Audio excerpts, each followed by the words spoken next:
Hi friends, మనది poultry farm మొత్తం కోళ్ళు మొత్తం వెళ్ళిపోయిన తర్వాత మనకు ఉండే వరకు ఏంటంటే మన ఫామ్లో మిగిలిపోయిన బ్యాగులు సంచులు దాన సంచులు మొత్తం ఫీడ్బ్యాగ్ మొత్తం వేరే షెడ్లో ఖాళీ చేసి రావాలి. మనకు సూపర్వైజర్ చెప్తాడు వాళ్ళ కంపెనీది దగ్గరలో ఏ ఫామ్ దగ్గరలో ఉందో చెప్పేస్తాడు. అయితే మన ఫామ్లో మొత్తం 40 సంచులు మిగిలినాయి. అలాగే మన ఫీడర్లు అంటే మిగిలిపోయిన ఫీడర్లలో కూడా అదంతా దాన సంచులలో వస్తే 3 సంచులు దాన అయింది. అయితే ఫీడ్ బ్యాగులు లూజ్ ఉన్న బ్యాగులు ఫార్మర్ దించుకోనికి ఇబ్బంది పడతాడు. అందుకని చెప్పేసి 43 బ్యాగులు వేస్తే ఏదో ఒక బ్యాగ్ మైనస్ చేసిండు. అంటే ఫీడ్ బ్యాగ్ దించుకున్నందుకు 42 కౌంట్ చేస్తా అని చెప్పిండు. ఇలా మనం షెడ్లున్న దాన వేరే ఫామ్లోకి వేసినందుకు కూడా మనకు ఎన్ని బ్యాగులను ప్లస్ దూరంని బట్టి మనకు కొద్ది ఛార్జెస్ ఇస్తారు.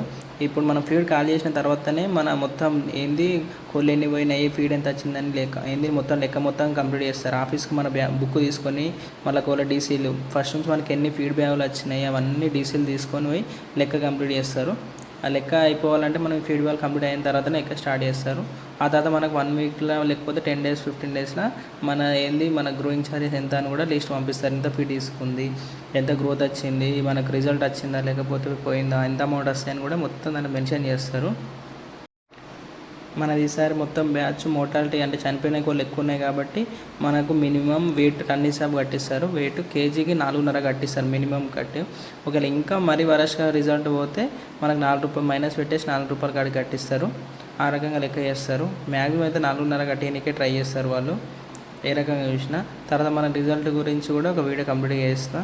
రిజల్ట్ వచ్చిన తర్వాత ప్లస్ ఇంతకుముందు ప్రీవియస్ బ్యాచెస్ కూడా రిజల్ట్ ఉన్నాయి.